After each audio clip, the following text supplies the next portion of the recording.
안녕하세요. 친구과 이승훈 교수입니다. 지난주에 저와 함께 치매 과학적 접근에 대한 총론 파트를 같이 공부해 봤습니다. 원래는 강론 파트도 제가 강의실에서 이론 수업을 하는데 올해는 조금 많이 토론 수업을 좀 해보고 싶고 우리 학생분들께 질문도 많이 받고 또 좀 더 실질적인 내용을 전달해 주고 싶어서 강론 파트는 이렇게 사전 동영상으로 미리 시청을 하고 여러분들께서 이 사전 동영상과 그리고 치매 과학적 접근의 이해책을 읽어 오신 다음에 그 내용을 바탕으로 토론과 질의응답을 통해서 조금 더 좀 치매 과학적 접근에 대한 이해를 높이고자 하는 그런 수업을 좀 마련했습니다.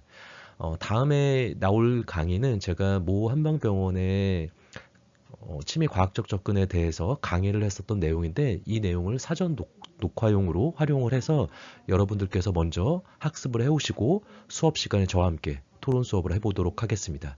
자, 그럼 강론에 대해서 한번 배워보도록 하겠습니다. 그래서 이제 하나씩 치매 과학적인 접근에 대해서 보도록 하겠습니다.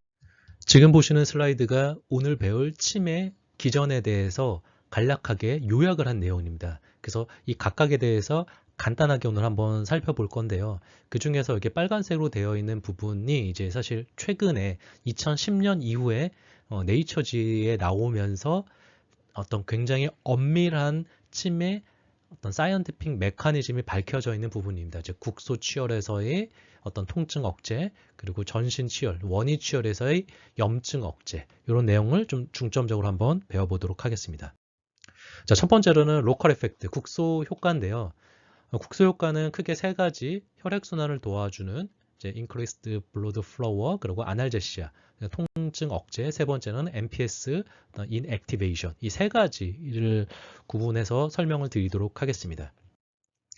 우선 여러분들이 침 치료를 하게 되면 이렇게 침 맞은 부위에 이렇게 붉게 나와 있는 거 본 적 있으실 겁니다. 이게 과연 뭘까라고 궁금해 하시는 분들이 있는데 뭐 쉽게 얘기하면은 결국 이제 붉어진다라는 거는 혈관이 확장된 거고 그 부위에 혈액순환이 잘 되고 있다라고 볼 수가 있어서 아, 혈액순환이 잘 되고 있어요라고 볼 수 있는데 어쨌든 이런 이유는 이제 엑손 리플렉스를 통한 로컬 뉴로펩티드가 많이 분비되어서 발생되는 현상입니다. 즉, 이 내용을 확인하게 되면은 이렇게 침 치료를 하게 되면은 이 침 치료한 주위에 이 침 자극이 어떻죠? 트랜스덕션 과정을 통해서 트랜스미션을 통해서 신호가 척수후각까지 들어간다고 했는데 이게 바로 척수후각을 가는 게 아니라 이런 어떤 레티쿨럼을 통해 가지고 다시 이 주위에 있는 보위로 역행하는 겁니다. 그래서 역행할 때 이때 CGRP나 뭐 NO 같은 특이한 어떤 뉴로펩티드를 보통 이런 뉴로펩티들은 염증을 일으키는 뉴로펩티드인데 이런 거를 분비를 시킴으로 인해서 혈관이 확장하거나 혹은 어떤 국소적인 혈액순환이 도와지고 이를 바탕으로 해서 뭔가 조직이 치유되는 효과를 이제 일으키는 그런 작용을 보통 이제 치매 엑손 리플렉스라고 얘기를 합니다.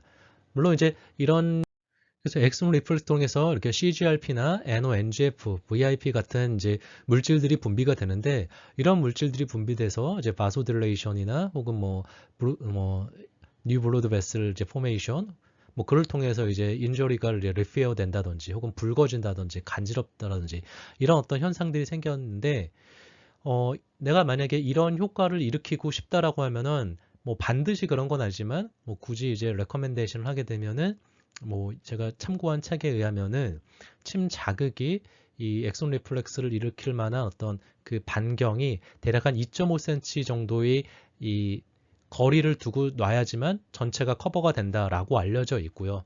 그래서 내가 만약에 엑손 리플렉스를 통해서 침의 어떤 국소적인 어떤 혈액순환을 돕고 싶으면은 바로 이런 정도를 이제 일으켰으면 좋고 이게 바로 침치료를 하게 되면 혈액순환이 좋아지고 혹은 화상부에 침치료를 하면은 좋아지는 이유라고 볼 수가 있습니다.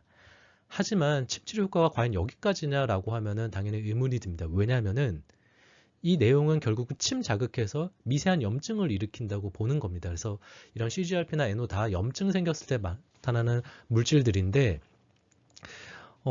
단순히 이제 침이 효과가 국소적인 효과가 이것만은 아니고요. 또 어쨌든 간에 침을 놨을 때 그 국소적으로는 미약하지만 이런 염증을 생기게 하는 물질들이 분비될 수 있기 때문에 급성 염증이 생기고 있는 부위들, 뭐 예를 들면은 심하게 발목 염좌가 생겼을 때 바로 그 부위에 침 자극을 한다면은 한 번 정도는 생각을 해볼 수 있습니다. 물론 이게 침 치료가 통증을 좋아지는 기전이라든지 혈액순환을 도와줄 수는 있지만 이 부위에 있는 염증 물질도 분비시킬 수 있기 때문에 뭐 너무 염증이 심한 부위에는 이런 침에 이런 엑손 리플렉스를 일으키는 기전을 조금 피해주는 것도 도움이 될 수가 있습니다. 하지만 이제 침 치료가 이런 염증 물질을 분비한다고는 하지만 이 물질을 굉장히 어떤 적절한 용량으로 치료적인 목적으로 쓸 수 있는 정도의 약한 자극을 줄 수 있는 도구이기 때문에 이런 내용들이 활용될 수 있다라고 볼 수 있습니다. 자, 두 번째로 저희가 볼 국소 효과는 이제 아날제시아, 즉 통각 억제인데 아데노신 A1 리셉터라고 써 있죠. 이게 도대체 어떻게 연결되는지 한번 보겠습니다. 즉 침치료의 로컬 이펙트는 아데노신 A1 리셉터를 메디에이션해서 통증을 억제한다는 게 우리가 흔히 말하는 아시어리 통증 억제 효과가 있다는 가장 중요한 근거입니다. 이것도 아마 2000년, 2010년인가 네이처 뉴로사이언스에 나와서 침의 어떤 국소 효과를 이제 밝힌 가장 엄밀한 연구 중에 하나인데요. 침을 이제 국소에 놨을 때 이게 통증이 그 주위에 왜 줄어드냐라고 봤을 때는 그 국소의 침 치료가 바로 아데노신을 유도해서 그 아데노신 A1 리셉터에 바인딩돼서 국소적인 안티노시셉티프한 어떤 이펙트를 일으킨다라는 사실이고요. 이게 사실 내용은 어렵지만 여기 보시면은 제가 이 요약본을 한번 가져왔는데 침을 이렇게 자극을 하면은 침 자극이 물론 이제 아까 뉴럴 컴포넌트 같은 걸 자극하는 방법 중에 하나가 이 뉴로 액티브한 어떤 컴포넌트를 분비시킨다고 했었죠. 침 자극이 세포 내에 있는 ATP를 세포 밖으로 이제 유출시킵니다. 이 물리적인 자극이. 그럼 이 ATP가 ADP, AMP, 아데노신으로 이제 분해가 되면서 이 아데노신이 일부는 다시 세포액 내로 흡수가 되지만 이 아데노신 A1 리셉터라고 하는 이런 수용체에 붙어서 이 수용체가 바로 노시셉티브한 어떤 역할을 하게 됩니다.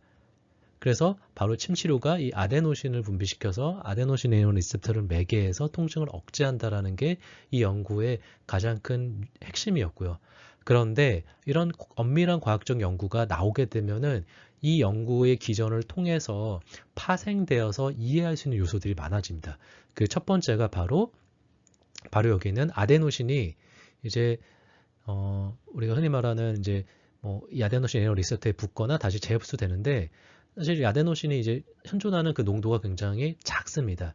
그리고 아데노신이 흡수되지가 않으면 이노신으로 다시 분해가 돼서 없어지는데 이때 디옥시코포마이신이라는 이 아데노신이 이노신으로 분해되는 걸 차단하는 이게 예전에 이제 백혈병 같은 데 썼던 그런 어떤 항암 약물인데 지금은 안 쓰지만 이런 약물들이 바로 이 과정을 차단해서 이 아데노신 농도를 굉장히 높이게 됩니다. 체내에서. 그렇게 됐을 때는 바로 침 치료의 효과가 바로 디옥시코포마이신을 이제 같이 주입했을 때는 원래는 30분 피크를 치고 줄어들어야 되는데 3시간가량 한 6배 정도 유지된다라는 이제 연구 결과가 나왔고요. 또 하나 이 AMP가 아데노신으로 분해되는데 사용되는 이 PAP라는 효소를 바로 카페인이 차단하게 됩니다. 그래서 카페인을 고용량으로 복용한다고 하면은 침치료 효과가 이렇게 줄어드는 것을 볼 수 있습니다.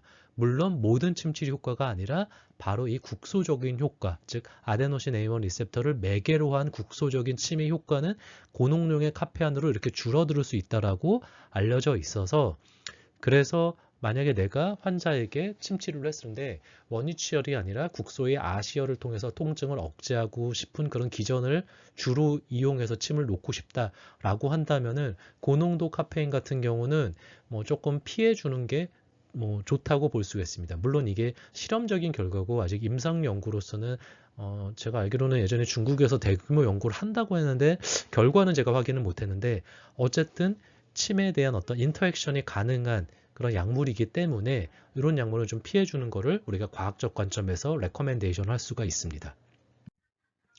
그리고 세 번째로는 침이 이 MPS inactivation, 즉 어떤 국소적인 뭐 조직이나 혹은 머슬, 텐던 이런 부위에 연부 조직에 영향을 미치는 효과에 대해서 알아보면은 이제 이쪽을 많이 한 연구는 이제 프랑스의 이제 랑제빈이라는 사람이 많이 했는데 이분 같은 경우는 어떻게 침을 한번 놔봤냐면은 침을 놨더니만 그냥 침을 놓은 것뿐만 아니라 침을 놓고 이제 여기서 침을 놓고 이제 꼬아봤습니다. 침을 이제 한 방향으로 로테이션을 시킨 거죠. 우리가 흔히 말하는 수기법을. 그랬더니만 침이 꼬아지는 부위들이 이런 어떤 커넥티브 티슈들이 이렇게 꼬아지면서 어떤 현상이 생기냐면은 침을 꼬았을 때는 다양한 파이브로블라스트들이 뭔가 이제 형태가 바뀌면서 나타나는 변화들이 생긴다는 것을 이런 조직학적으로 이제 광학 현미경을 바탕으로 해서 확인을 했는데 이를 통해서 결국은 침을 놨고 이걸 로테이션 시키면은 그냥 이제 침이 자극만 된 것이 아니라 이런 연부 조직에는 파이브로블라스트나 아니면 뭐 다양한 형태의 콜라겐 섬유들이 어떤 메카니컬한 포스를 받게 되면서 이 메카니컬한 포스가 다양한 형태의 어떤 기전을 통해서 무언가를 일으키지 않을까라고 가정을 하게 됩니다. 이걸 메카니컬 커플링이라고 그래서 결국 침치료가 커넥티브 티슈에 영향을 미치는 요소라고 볼 수가 있고요. 이런 이제 각각의 요소에서 뭔가 이제 다른 형태의 물질이 분비되고 효과가 난다라고 알려져 있어서 내가 만약에 연부 조직의 어떤 이런 메카니컬 포스를 통해서 효과를 내고 싶다라고 하면은 반드시 듣기를 일으킬 필요는 있습니다. 한 방향으로 돌려서요. 그래서 이 그룹에서도 이제 그러면 이런 메카니컬 포스를 일으킬 때 한 방향으로만 침을 돌려봤고요. 로테이션 시키면서 왔다 갔다 해봤더니만 바로 이런 효과는 한 방향으로 돌리는 게 더 효과가 좋다라고 이제 뭐 밝히기도 했었습니다. 그래서 이제 침 치료가 이런 연부 조직에 효과를 내는데 대표적으로 침의 연부 조직에 많이 쓰는 게 바로 이제 트리거 포인트에 침 치료를 하고 있는 이제 MPS 질환인데 뭐 많이들 아시겠지만 이제 MPS 질환이 생기는 데는 어떤 과정들이 어떤 요인에 따라 가지고 뭔가 이제 자극, 뭐 이게 신장, 뭐 이런 것 때문에 어떤 근건 접합부에서 아세틸콜린이 많이 분비가 되고 이를 통해서 디포랄리제이션이 오랫동안 지속되고 그로 인해서 이제 칼슘이 계속 분비가 되다가 칼슘이 고갈되고 또 그 상황에서 살코미어가 컨트랙션이 되는 상황이 많아져서 근육이 수축됩니다. 그럼 이 살코미어가 수축되는 상황이 근육이 수축되게 되면은 혈관도 압박하게 되고 근육이 너무 많은 이제 에너지를 쓰기 때문에 결국에는 에너지 요구량을 맞추지 못해서 에너지 크라이시스가 생기고 이것들이 생기면서 다양한 형태의 어떤 센시타이징 된 어떤 그런 물질들이 같이 분비되면서 이게 너시세트에 영향을 미쳐서 통증을 일으키고 이게 다시 어떤 이 과정을 더 악화시킨다라고 하는 게 이제 흔히 말하는 타우트 밴드가 생긴 어떤 과정, MPS가 생기는 과정인데 그럼 과연 침치료는 이런 어떤 MPS 과정과 어떻게 유사할까라고 보면은 이제 많은 이제 트리거 포인트랑 이런 아큐펑처 포인트들이 유사하다는 연구들이 많습니다. 뭐 어떤 연구에서는 거의 뭐 한 80% 이상의 아큐펑처 포인트가 트리거 포인트라고 얘기하는 경우도 있는데 이렇게 상당히 많은 이제 트리거 포인트들과 아큐펑처 포인트들이 유사하고요. 꼭 아큐펑처 포인트가 아니더라도 흔히가 우리가 아시 포인트로 사용하는 혈자리들이 이런 많은 이제 트리거 포인트들이라고 알려져 있어서 치매 국소 자극이 굉장히 대부분들이 이제 이런 트리거 포인트를 자극을 하는데 그럼 이제 이런 트리거 포인트를 자극했을 때 나타나는 로컬 트위치 레스폰스는 과연 왜 일어나느냐 라고 이제 궁금해 하는데 사실 여기에 대해서 과학적인 어떤 기전에 많이 밝혀져 있지는 않지만 아마도 침 치료는 이 머스 스핀들 주변에 있는 곳에 영향을 미쳐서 이 LTR을 일으키지 않을까라고 얘기를 하고요. 특히 뭐 이런 이제 얼마 전에 아큐펑처 인 메디슨에 나온 연구를 보게 되면은 이런 이 트리거 포인트랑 머스 스핀들이 굉장히 이제 유사하게 붙어서 반드시 이제 이 트리거 포인트가 머스 스핀들은 당연히 아니죠. 근데 이 트리거 포인트들이 주로 머스 스핀들 근처에 많이 생긴다라고 볼 수 있고요. 제가 앞서서 치매 혈자리는 어떻게 구분한다고 말씀드렸죠. 그게 세 가지로 이 쿠타너스 리셉터가 많은 곳, 머스 스핀들이 많은 곳, 혹은 텐던 오르곤이 많은 곳 이렇게 세 가지로 구분할 수 있는데 이런 머스 스핀들이 많은 부위에서 생기는 혈자리들이 바로 이 트리거 포인트들이 잘 생기는 혈자리랑 유사하다고 볼 수가 있고요. 그래서 이 침 치료가 이 머스 스핀들 주변을 어쨌든 자극을 하고 여기서 어떤 현상이 발생하는지는 모르겠지만 명확하진 않지만 뭐 물리적인 자극일 수도 있고요. 액션 포텐셜을 일으킬 수도 있고요. 어쨌든 간에 이 머스 스핀들을 자극을 함으로 인해서 이게 이 원웨이 파이버를 통해서 도저럴 혼을 통해서 벤트럴 뉴런으로 가서 이 벤트럴 뉴런이 알파 모터 뉴런으로 가서 여기서 이제 머슬을 컨트랙션을 시킨다. 뭐 어떻게 보면은 이게 이제 딥 텐던 리플렉스랑 좀 유사한 개념이기는 한데 어쨌든 간에 침 자극이 이 머슬 스핀들의 수축을 순간적으로 늘려줌으로 인해서 이제 이 전반적으로는 리플렉스를 통해서 근육이 갑자기 탁 수축하는 로컬 트위칭 레스폰스가 생긴다고 볼 수가 있고요. 결국 이제 이런 LTR 같은 경우가 발생했을 때는 우리가 알고 있는 종말판 자극, 엔드 프레인트 노이즈가 이제 감소된다라고 알려져 있습니다. 그래서 이런 자극들은 이제 아세틸콜린이 이제 좀 줄어들 때까지 계속된다라고 알려져 있고, 물론 반드시 침 치료가 트리거 뭐 이런 MPS 질환이 효과가 나려면 LTR을 반드시 일으켜야 된다는 것은 아니지만 이런 어떤 침 치료를 했을 때 LTR이 일으키는 기전을 이해하게 된다면 우리가 침을 좀 더 잘 쓸 수가 있을 거라고 볼 수가 있습니다. 그래서 결국은 로컬 이펙트 효과라고 한다면은 침 치료는 결국은 이제 이거 임상적으로는 아시 포인트가 굉장히 중요했죠. 왜냐면은 아데노신 A1 리셉터라는 걸 매개로 해서 그냥 아시 포인트가 그냥 효과가 나는 게 아니라 이런 어떤 과학적인 기전을 통해서 효과가 날 수도 있고요. 또 이 매니플레이션, 그 아시혈에다가 어떤 자극을 주냐에 따라서 뭐 여기다가 내가 한 방향의 로테이션을 주느냐, 뭐 아니면은 여기다 뭐 전기 자극을 주느냐, 혹은 여기다가 열 자극을 주느냐, 뭐 어떤 그런 매니플레이션 혹은 스티뮬레이션에 따라 가지고 다른 형태가 자극이 되고 일종의 듣기라고 한다면은 제가 이번 시간에는 자세하게 쓰진 않았지만 듣기라는 게 결국은 내가 원하는 뉴럴 컴포넌트, 즉 수용기가 제대로 자극됐다라는 그런 현상이거든요. 그래서 듣기를 일으키는 게 중요하고, 그 다음에 아데노신 A1 리셉터는 이제 만약에 여러분들이 누가 이제 침 치료가 이게 국소적 효과가 나냐라고 했을 때, 예, 뭐 그냥 침 치료는 아데노신 A1 리셉터를 매개해서 효과를 난다라고 얘기하면은 뭐 거의 뭐 정답이라고 볼 수가 있습니다. 그래서 제가 뭐 저희 뭐 대학에서는 뭐 본과 3학년 과정에서 이 내용을 유사하게 가르칠 때는 일단 딴 건 모르겠지만 무조건 아데노신 A1 리셉터는 외워라 라고 이야기를 할 정도로 중요한 개념입니다. 이래서 로컬 이펙트에 대해서 저희가 살펴봤고요. 두 번째는 이제 세그멘탈 이펙트인데, 세그멘탈 이펙트도 마찬가지로 이제 통증 억제, 통각을 이제 억제할 수 있는 방법인데, 이때는 게이트 컨트롤 시어리를 씁니다. 즉 게이트 컨트롤 시어리는 여러분들이 많이 알고 있지만 이렇게 이제 침에 해당하는 자극은 이제 타입 3 뉴런을 통해서 뭐 A 델타 파이버라고 할게요. A 델타 파이버를 통해서 이 척소각에서 교차돼서 뇌로 가지만 그때 콜라테랄, 즉 분지를 이제 해서 이 인터미턴트한 어떤 뉴런에 영향을 미치고, 인터미턴트한 뉴런이 이제 이 SG 셀, 서브스탄티나 젤라티노사라는 셀에 억제 신호를 보냅니다. 이게 왜 중요하냐면은 이 여기다 억제 신호를 보내는데 이 신경세포와 연결되어 있는 이제 C5, 흔히 말하는 뭐 굉장히 유해한 통증이라고 볼 수 있죠. 유해한 통증이 지나가는 경로에 바로 이 침자극과 같은 타입 3를 매개로 한 신호가 인터미턴 셀을 통해서 억제를 해서 여기서 이 신호가 올라가는 것을 차단하게 됩니다. 그래서 이게 이제 관문을 닫았다라고 해서 관문 조절선인데, 우리가 알고 있는 전통적인 형태의 이 컨벤셔널 텐스이 바로 이런 이제 게이트 컨트롤 시어리에 대한 기본적인 이론을 활용한 거죠. 그래서 이렇게 볼 수가 있고요.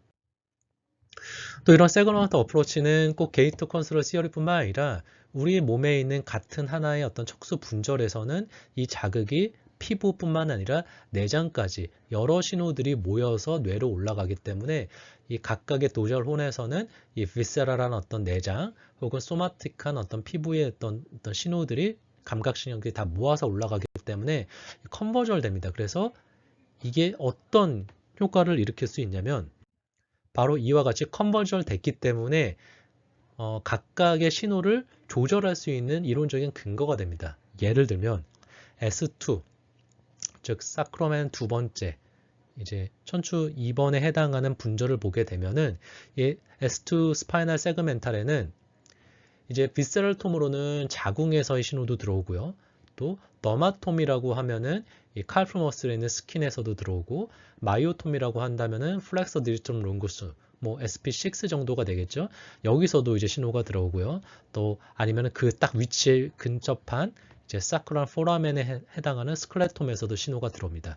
즉 이런 모든 신호들이 S2에서 흔히 말하면은 같이 올라오기 때문에 유테러스한 어떤 그런 통증 자극, 당연히 어떤 자극에서도 자궁에서도 통증 자극이 올라올 수 있겠죠. 이 자극을 같은 분절로 들어오는 다른 형태의 자극으로 차단할 수가 있습니다. 즉 우리가 SP6가 그럼 과연 왜 자궁 질환에 쓸 수 있느냐? 바로 이 SP6에 해당하는 신호와 자궁에서 들어온 신호가 같은 분절에서 컨버전 되기 때문에 그런 겁니다. SP6가 모든 자궁 질환을 치료하는 건 아니지만 이 자궁에서 들어오는 일종의 센서리언 어퍼런트를 좀 차단할 수 있는 가능성이 있고, 또 여기에 블랙박스이긴 하지만 이게 어떤 리플렉스를 통해서 여기로 뒤로 다시 영향을 미칠 수 있기 때문에 SP6가 바로 자궁에 영향을 미칠 수 있다라고 하는 과학적 근거가 바로 이런 세그멘탈 어프로치에서 확인해 볼 수가 있습니다.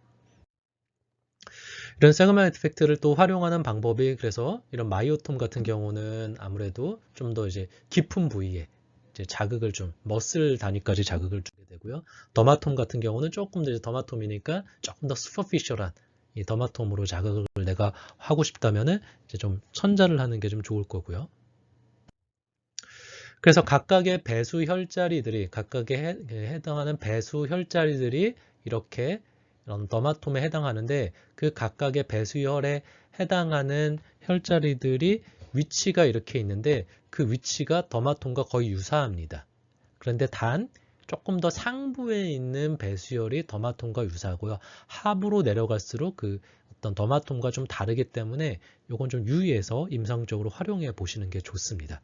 그래서 내가 배수혈을 활용할 때는 이제 이렇게 저는 주로 이제 배수혈을 이제 한의학적으로 이용할 때는 더마톰을 이용해서 좀 이제 천자를 하는 경우들이 좀 많습니다. 두 번째로는 세그멘탈 이펙트를 통해서 이제 어토노믹 모듈레이션을 일으키는 방법인데요. 이게 아까 말씀드렸지만 같은 분절로 연결되어 있다고 말씀드렸죠. 이 내장과 이 표피가 대표적으로 이제 ST25 같은 경우, 천추혈 같은 경우가 이제 T10에 해당하는 이제 더마톰인데, 이게 A 델타 뉴런을 통해서 이제 T10에 해당하는 세그멘탈을 오게 되는데, 이 세그멘탈이 여기 어떤 대장에 해당하는 부위와 여기는 사실 블랙박스긴 한데 여기에 어떤 이 과정을 통해서 이 자율신경을 통해서 이 리플렉스를 일으키게 됩니다. 그래서 이 천추에 있는 자극이 대장의 운동성을 조절할 수 있는 게 바로 이런 스파이널 리플렉스를 통해서 이 표피에 있는 이제 쿠타니어스한 어떤 센서리 어떤 자극이 이런 자율신경계의 리플렉스를 통해서 해당 분절에 위치하고 있는 내장을 조절할 수 있다는 거고요. 사실 어떻게 보면은 침 치료가 내장 질환을 치료할 수 있는 굉장히 많은 요소들이 바로 이런 스파이널 리플렉스를 통해서 일으킨다라고 볼 수가 있고, 또 우리가 경락을 보게 되면은 그 경락이 뭐 예를 들면 족태음 비경 같은 경우는 발끝부터 시작해서 경락의 유주를 보면은 쭉 위로 백부로 올라가기 전에 분지를 통해서 이렇게 뭐 내장까지 들어갔다 나오는 그런 분지도 경락도에서 볼 수가 있죠. 그런데 그런 개념들이 바로 이런 스파이널 리플렉스를 통해서 연결되는 거라고 확인해 볼 수가 있습니다.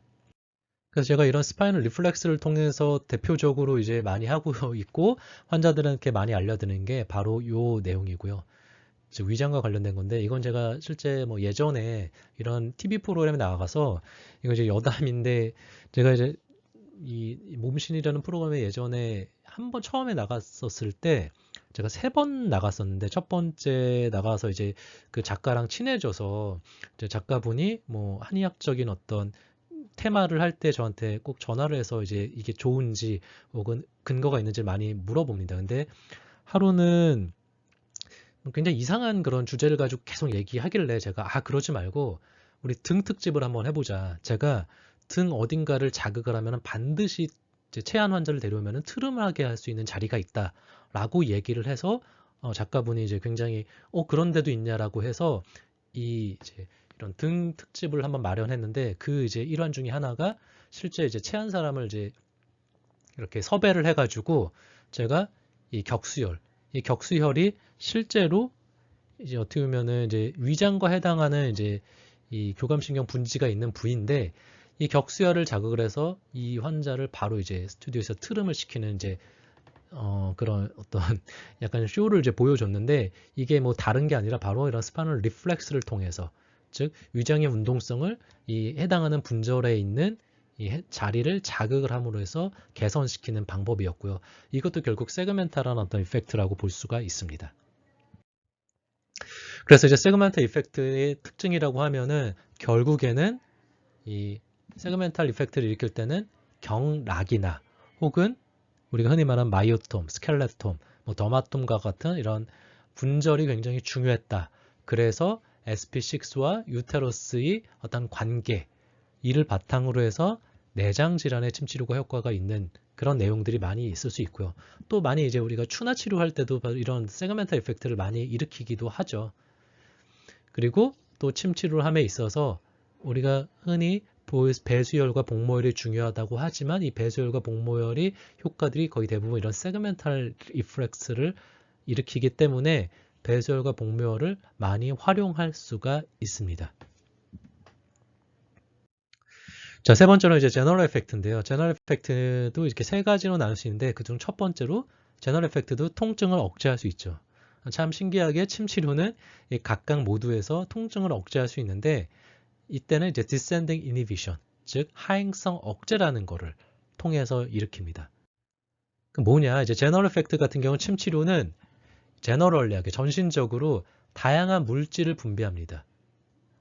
즉 이게 원위치열의 근거죠. 즉 뭐냐면은 침치를 했을 때 침 맞은 부위만 뭔가 효과가 나는 게 아니라 전체적으로 막 뭐 다른 부위에서도 그리고 우리가 예상치 못한 효과를 나는 이유가 바로 이런 제너럴 이펙트 때문이고 제너럴 이펙트가 생기는 거는 침 자극이 뭔가 다양한 전신적으로 퍼질 수 있는 물질들을 분비하기 때문인데요. 그때 분비되는 물질들이 이렇게 다양한 뉴로펩티드, 모노아민, 아세틸콜린, 아미노 뭐 이렇게 다양한 물질들이 있습니다.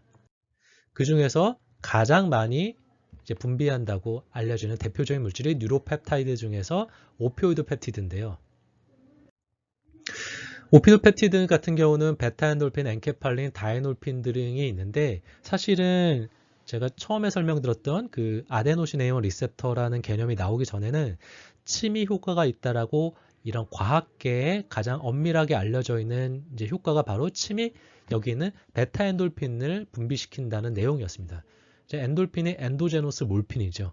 즉 내재적으로 분비하는 몰핀. 그만큼 내재적으로 몰핀에 상응하는 진통 억제 물질을 분비시켜서 전신적인 통증을 억제한다는 사실을 이제 엄밀한 과학적인 방법을 통해서 밝혀서 침의 어떤 원위치열의 효과를 이제 알았었는데 어쨌든 이런 베타엔돌핀은 뮤, 델타, 카파 이런 베타엔돌핀은 뮤, 그다음에 엔케팔린은 뭐 델타, 그다음에 뭐 다이놀핀은 보통 카파 리셉터를 통해서 전신에 퍼져 있어서 효과를 낸다는 게 이제 이런 오피오이드 펩타이드의 어떤 통증 억제인데 우리가 흔히 말하는 침 치료가 저빈도 자극 같은 경우는 베타엔돌핀, 그리고 고빈도 자극 같은 경우는 다이놀핀을 분비시켜서 다른 형태의 자극이 다른 형태의 오피오이드 펩타이드를 분비시킬 수 있다라는 그런 근거가 됩니다. 이를 바탕으로 이제 베이징의 대학에 있는 한지승 박사가 주창했었던 건데 저빈도 자극은 베타엔돌핀을 즉 이 하이포살라무스에 있는 아크레이스 누클레우스라고 해서 궁상핵에서 베타엔돌핀을 주로 분비시켜서 뭔가 효과를 내고 고빈도 같은 경우는 다이놀핀을 분비시켜서 효과를 낸다라고 알려져 있어서 그래서 효과를 낼 때는 뭐 이런 저빈도랑 고빈도를 각각 분비시켜야지만 이게 시너지한 효과, 즉 뭐 베타엔돌핀이나 다이놀핀을 같이 분비시켜서 시너지한 효과를 낼 수 있기 때문에 그래서 침 치료를 할 때는 뭐 이렇게 저빈도랑 고빈도를 각각 해라. 이거를 이제 댄스 디스퍼스 모드라고 합니다. 댄스를 디스퍼스 해가지고 하는 2Hz 뭐 2초, 100Hz 2초 이렇게 댄스 디스퍼스 모드를 하라는 이유가 크게 두 가지로, 첫 번째는 이렇게 다양한 형태의 뉴로펩티드, 이 다이놀핀이나 베타엔도핀 둘 다 통증을 억제합니다. 근데 억제하는데 다른 리셉터를 매개로 하기 때문에 다양한 형태의 리셉터를 자극해서 좀 더 다양한 통증 억제 기전을 건드려 줄 수 있다는 게 하나고, 하나의 자극만 계속 2Hz만 주게 되면은 베타엔돌핀 분비가 어댑테이션 돼서 점점 시간에 따라 줄어듭니다. 근데 2Hz 줬다 100Hz 줬다 왔다 갔다 하면은 그 어댑테이션이 조금 덜 줄어들기 때문에, 그래서 이 두 가지 이유로 이 댄스 디스퍼스 모드를 사용하라고 보통 이 그룹에서는 이야기를 많이 합니다. 그래서 실제 최근 들어서는 통증 치료를 할 때 이렇게 댄스 디스퍼스 모드를 많이 활용하기도 합니다. 하지만 물론 나중에 나오겠지만 어떤 이제 질환에 있어서는 여기 나와 있는 미오피오이드 리셉터를 자극했을 때 안 좋은 경우들이 있습니다. 그 경우에는 어떻게 보면 저빈도 말고 고빈도만 이렇게 나의 그 통증을 억제하기 위해서 분비해야지만 효과가 부작용 없이 좋은 경우도 있다는 사실을 이건 미리 말씀을 드리도록 하겠습니다. 그리고 모노아민 같은 경우도 이렇게 노르아드레날린, 그 다음에 세로토닌 이렇게 다양한데, 이 특히 두 가지가 이 통증 억제에서 많이 활용이 되는데요. 우리가 흔히 말하는 디센딩 이니비티리 패스웨이라고 한다면은 이 PAG라는 부위에서 이런 다양한 형태의 물질들을 분비하는데 이 세로토닌과 노르아드레날린을 분비를 합니다. 이 PAG는 중내에 있는 이제 페리 아듀덕털 그레이라고 해서 중내에 있는 수도관 주위 회색질이라고 하는데, 이 부위에서 이 흔히 말하는 도자 혼론으로 직접적으로 가는 걸 세로토닌, 약간 디퓨즈하게 가는 걸 노르아드레날린이라고 해서 어쨌든 이제 중내에서 척수로 뭔가 물질을 쫙 분비시킵니다. 이런 물질들이 통증을 억제하는데, 우리가 흔히 알고 있는 이제 뭐 항정관제 같은 SSRI나 SNRI, 뭐 셀렉티브 세로토닌 리업테이크 이니비터, 그러니까 선택적으로 세로토닌만 리업테이크 되는 걸, 그러니까 흡수되는 거를 방지하는 거니까 이제 체내에 세로토닌을 많이 분비시켜 놔주는 거죠. 혹은 세로토닌 노르아드레날린 리업테이크 이니비터, 그 세로토닌과 노르아드레날린이 리업테이크 되는 걸 막는 거니까 이런 물질들을 많이 이제 혈중 농도를 높여주는 거죠. 이런 어떤 약물들이 결국은 만성 통증에 많이 사용하는데, 침 치료도 결국은 이런 물질들을 분비시키기 때문에 이런 물질들과 이 디센딩 이니비터리, 즉 제너럴 이펙트에서는 유사한 효과를 나고, 그래서 이런 효과를 나기 때문에 침 치료가 뭐 이미 이런 약물을 충분히 먹고 있는 환자에서 통증 NRS를 줄이지 못하지만 유사한 기전을 공유하기 때문에 통증은 유지시키는 상태에서 이런 약물의 복용량을 줄일 수 있는 근거가 될 수가 있습니다. 그래서 뭐 이게 간단한 이제 스킴인데요. 결국 이제 통증 신호가 이렇게 뭐 C5를 통해서 서브스탄 젤로타네스를 통해서 이제 뇌로 가가지고 통증을 느끼게 되는데, 이때 이제 침 자극을 통해서는 이렇게 침 자극이 직접적으로도 자극을 하기도 하지만 뇌에서 자극을 줘서 이 자극이 시상하부에 있는 이제 뉴클레스 어쿨레스에서 궁상핵에서 이런 베타 엔도핀을 분비시키고, 이런 베타 엔도핀을 통해서 PAG 중내 수도관 주위 회색질에서 이런 세로토닌이나 노르아드레날린을 분비시켜서 다시 이 자극이 척수로 와서 그 통증 신호를 조절합니다. 그렇기 때문에 우리 뇌에서는 이 통증 신호를 그대로 느끼는 게 아니라 이렇게 한번 조절된 신호를 느끼게 되는 거고요. 텐스 같은 경우는 A베타를 통해서 이렇게 자극을 관문 조절으로 차단한다라는 것도 있습니다. 그리고 이제 이 전신 자극 중에서 이제 오토노미 모듈레이션이라는, 즉 수프라스피날 컨트롤을 통해서 이제 자율신경 조절이 있는데, 이게 최근에 이제 네이처에 나와서 가장 핫한 내용 중에 하나입니다. 그래서 기존에는 이제 오토노믹 리플렉스 같은 경우가 이제 스파이널 레벨에서 될 수 있지만 뇌로 가서 뇌 연수에서 이제 자극을 할 수도 있다라고 알려져 있어서, 이런 경우가 결국 이제 침 자극을 하면은 센트럴 심패스티픽 아웃풋을 좀 줄여줄 수 있다라는 거를 이제 대략적으로 알 수 있었고, 이런 내용 때문에 하이퍼텐션이나 PCOS 같은 경우에도 침 치료가 뭔가 이런 오토노믹 이펙트, 특히나 센트럴한 오토노믹 어떤 이펙트를 통해서 일으키지 않을까라고 이제 또 우리가 가설을 세웠었고, 또 이런 이제 자극을 줄 때는 이제 뭐 천자보다는 흔히 말하는 좀 딥소마틱 스트럭처, 뭐 예를 들면 메디안이나 페로넬 너브에 있는, 즉 뭐 흔히 말하는 대표적으로 이 PC6죠. 뇌관열 같은 데를 자극을 할 때 천자보다는, 쿠타니어스 너브보다는 이런 데에 조금 더 깊은 디소마틱한 스트럭처를 자극하는 신경을 통해서야지만 이런 효과가 난다라고 알려져 있었습니다. 그리고 ST36도 조금 약간 이제 천자보다는 좀 깊이 넣어야 된다라고 이렇게 알려져 있었는데, 바로 침 치료를 통한 이런 어떤 오토노믹 레귤레이션을 통해서 인플라메이션을 줄일 수 있다라는 그 연구가 바로 이게 아마 2014년이었나요? 아마 그 네이처 메디슨에 나왔었던 연구입니다.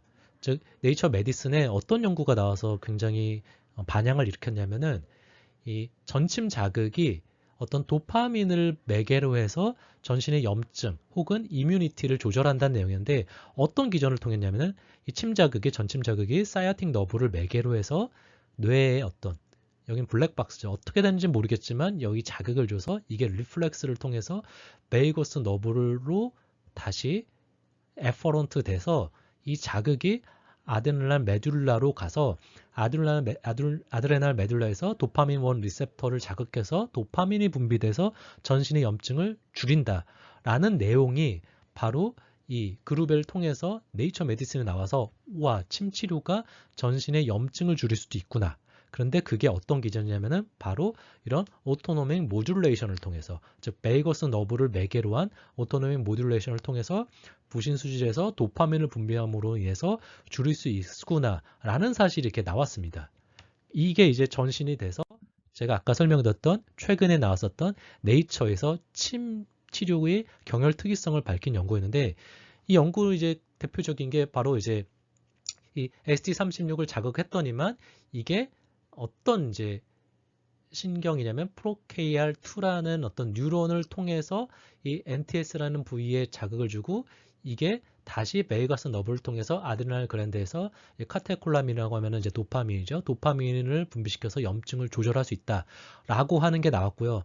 얼핏 보면 앞에 있는 연구랑 굉장히 유사하지만 여기서는 이 혈자리가 그냥 이제 ST36이 왜 중요한지, 바로 이 프로KR2라는 신경을 통해서야지만 이 기전이 작용을 하는데, 바로 ST36이 프로KR2 신경을 좀 심부에 많이 가지고 있기 때문에 가능하고, ST25는 이런 프로KR2 어떤 유전자를 가지고 있는 뉴런 신경이 없기 때문에 이 기전, 즉 스파이널, 죄송합니다. 이 센트럴할 이 오토노믹 레귤레이션은 ST36을 통해서야지만 가능하고 ST25는 안 된다라는 경혈 특이성을 밝혔기 때문에 이제 유명해진 연구였습니다. 그래서 여기 나와 있는 이 그림이 이 연구의 가장 대표적인 상황이었고요. 그래서 이 연구에서는 ST36은 똑같이 어떤 자율신경 조절을 할 수 있는데, ST36은 이런 센트럴까지 자극이 가서 베이고랄 아드레날 리플렉스를 통해서 자극을 준 거고요. ST25는 아까 제가 세그멘탈에서 영향을 말씀드렸죠. 이거는 스파이널 리플렉스를 통해서 심패시픽한 리플렉스를 통해서 자극을 일으켰다. 그래서 다른 경로다라는 사실을 여기서 이야기를 하고 있습니다. 굉장히 핫한 연구라서 한번 봐두시면 도움이 될 겁니다. 그리고 마지막으로 제너럴 에펙트는 이제 센트럴 레귤레이션이라 그래서 우리가 어떻게 되는지 모르지만 뇌에서 어떤 레귤레이션을 일으키는 자극인데, 그러니까 방법인데, 대표적으로 뇌에서 이제 하이포살라믹 펩티드나 피추럴 펩티드를 분비시킨다는 내용인데, 이제 결국은 이게 이제 불임이나 여성 질환에 대한 침치료의 근거입니다. 즉 침치료를 하게 되면은 하이포살라믹한 펩티들이 분비가 되는데, 이게 이제 하이포살라무스, 피추럴리, 오버리안 이 HPO 축에 영향을 미친다는 내용이고요. 그래서 이제 하이포살라믹에서 침이 베타엔도핀이 분비돼서 물론 통증만 억제하는 것이 아니라 이 HPO 축에 영향을 미치기 때문에 이 침치료가 HPO 축에 어떤 디스펑션이 생긴 여성들의 이 HPO 축을 조금 더 레귤레이션을 해주기 때문에 결국은 침치료가 뭐 생리불순 혹은 이게 문제가 생겨서 발생하는 PCOS 혹은 불임에도 효과가 있다라고 볼 수가 있습니다. 또 침 치료의 제너럴 에펙트 중에 하나가 침이 이런 리워드 패스웨이를 자극한다는 내용입니다.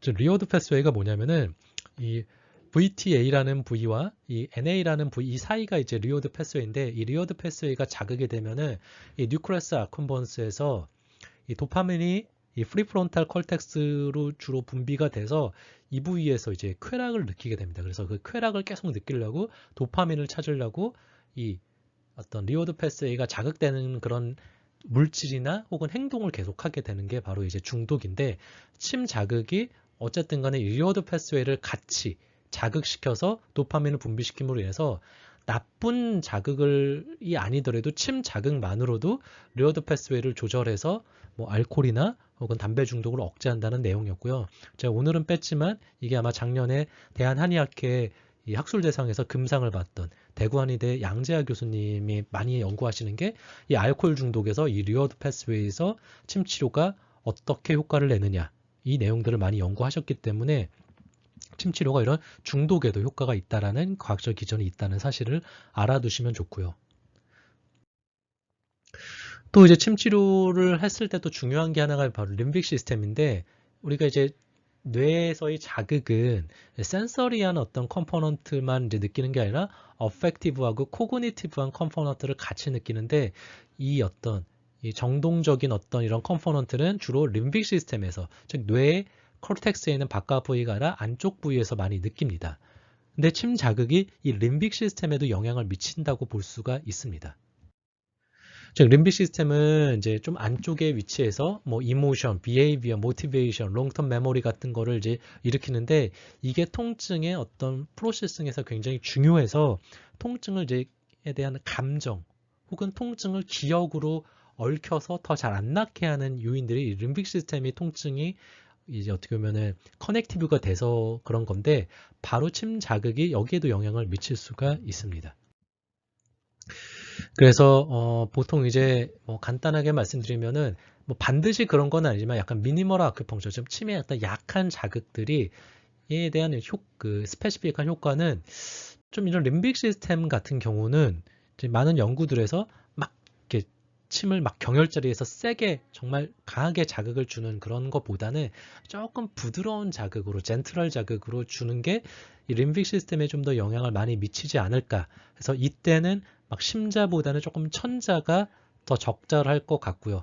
이때는 경혈 특이성도 있기는 하지만 조금 더 뭐 경혈 특이성보다는 이게 좀 부드러운 자극이라는 자극의 요소가 좀 더 중요하지 않을까라고 해서 그래서 이런 세그멘탈한 효과를 일으키는 어떤 듣기보다는 좀 다른 형태로 자극을 일으킨다라고 볼 수가 있습니다. 그래서 이게 바로 어떤 연구에서는 마이그레인이나 텐션 타입 헤데이크와 같이 이런 통증이 있는 질환 혹은 니페인과 같이 통증이 일어나는 질환이 이 두 가지 질환이 통증을 가지고 있는 컴포넌트의 크기가 다르다라고 하는데 이 마이그레인이나 텐션 타입 헤데이크는 상대적으로 통증이 어펙티브한 컴포넌트가 좀 더 크고요.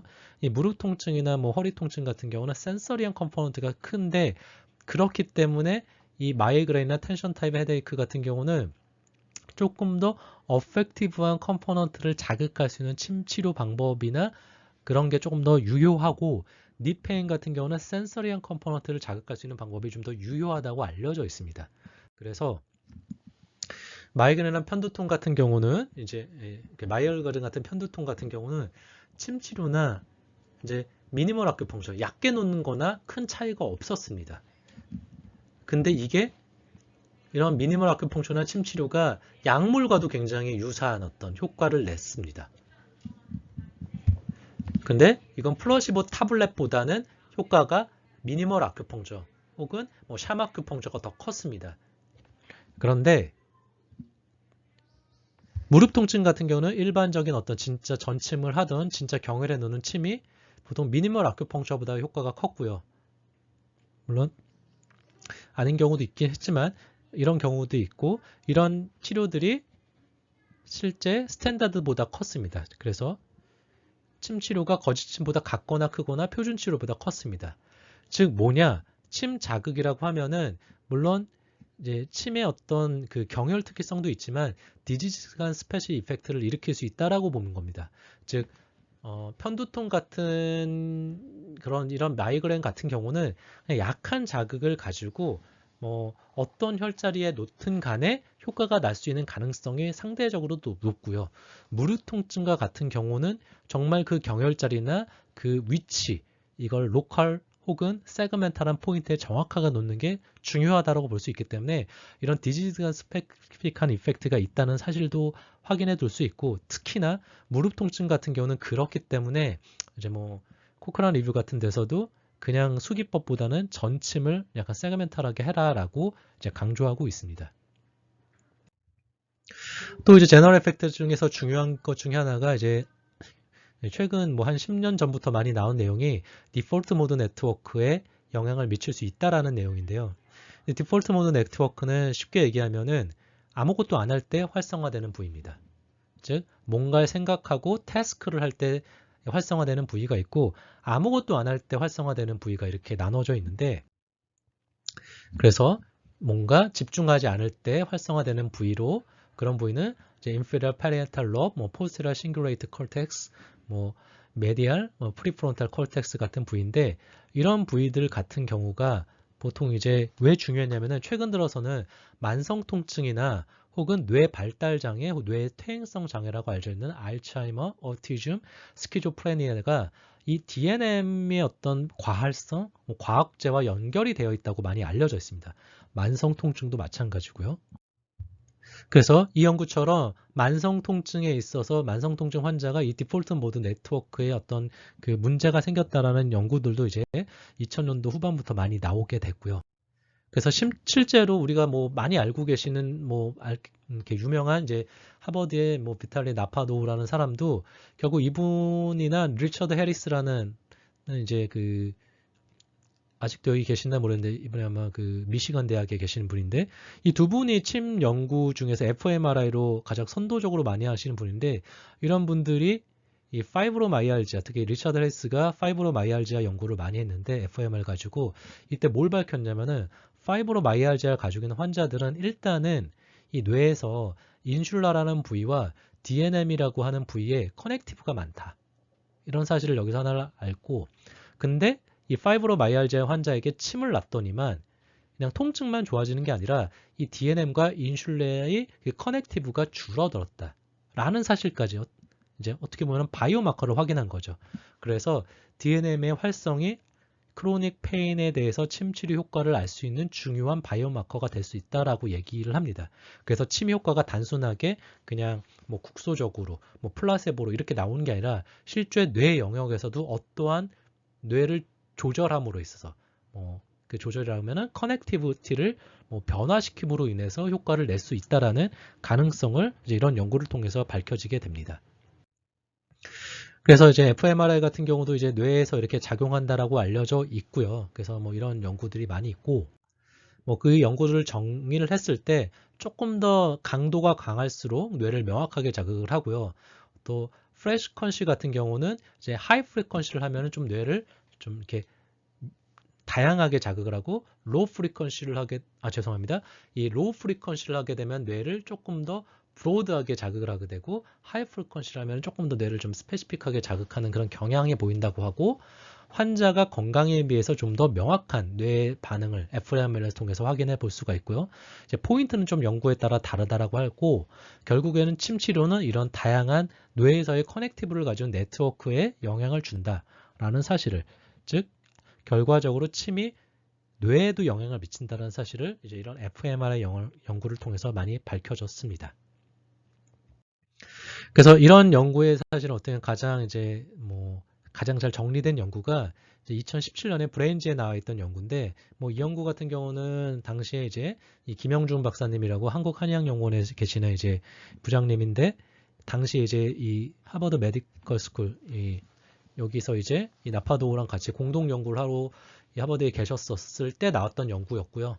그래서 이 연구도 처음에 나왔을 때 침의 기전을 뇌과학적으로 밝혔다고 해서 매스컴에 많이 나왔었는데, 이제 이 연구를 보게 되면은 결국 전침 자극이 이런 심틈만 조절하는 것이 아니라 심틈도 좋아지고 실제 메디안 너브의 펑션도 이 신경전도 검사를 통해서 좋아졌는데 그것뿐만이 아니라 이 S1에 해당하는 이런 콜텍스에서 뉴로플라스티도 영향을 미쳤다라고 하고 이게 어떻게 영향을 미치냐면은 이 아픈 부위를 치료하려면은 근위치열을 할 때는 이 근위치열이 뇌 같은 쪽 뇌에서 자극을 줘서 뇌에서 이제 반대쪽으로 자극을 줘서 반대쪽에서 반대쪽으로 다시 자극을 준다든지 혹은 이 자극이 뇌의 반대쪽으로 바로 자극을 줘서 그 반대쪽에서 자극을 주는 이런 경로가 있을 수도 있고 또 반대쪽 다리에다 자극을 줘서 이 자극이 뇌로 갈 때 한번 교차돼서 이 자극이 뇌에서 한번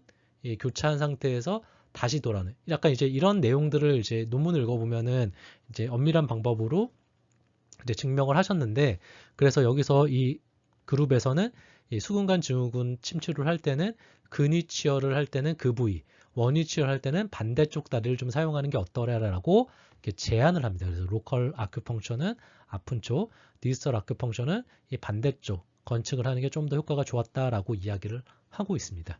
그래서 이렇게 뇌에서의 생기는 어떤 과정도 확인해 볼 수 있다라는 것을 알 수가 있습니다. 그래서 이제 원위치열이라고 한다면은 이 임상적인 적용할 때는 결국에는 디스탈한 전통 경혈 자리가 중요했죠. 왜? 이런 LR4, ST36, LR3 같은 혈자리들이 흔히 말하는 진호행 혹은 침감이 강한 혈자리들이 더 다양한 형태의 뉴로펩티드들을 더 많이 분비시킬 수 있는 혈자리들이었고요. 그리고 또 이런 동시침법 같은 경우도 굉장히 중요했고요. 그다음에 결국은 다른 형태의 자극들이 다른 형태의 물질들을 분비시킬 수 있기 때문에 뭐 여기다 어떤 해를 준다든지 뭐 어떤 수기법을 쓴다는 건지도 이런 제런 에펙트에서 다른 형태로 작용하기 때문에 그 스티뮬레이션도 중요했고 이런 물질들이 분비됨으로 인해서 침치료가 단순히 통증뿐만이 아니라 그리고 그 국소 부위의 질환뿐만이 아니라 전신에 있는 다양한 질환들을 치료할 수 있었다라고 볼 수 있습니다. 그리고 이런 뇌에서의 어떤 센서리한 컴포넌트뿐만 아니라 어펙티브한 컴포넌트에도 침 자극이 영향을 미치기 때문에 결국 이제 침이 뭐 흔히 얘기하면은 이런 어펙티브한 컴포넌트가 많이 있는 질환에도 영향을 미치고 어떻게 보면 침 치료가 만성 통증의 효과가 뭐 다른 치료에 비해서 큰 이유가 스페시픽한 센서리 콜텍스에 영향을 미친 것도 있지만 좀 non 스페시픽한 어펙티브한 컴포넌트에 영향을 미치는 그런 어떤 크기가 다른 치료법에 비해서 더 커서 만성 통증에도 효과가 좋을 수도 있고요.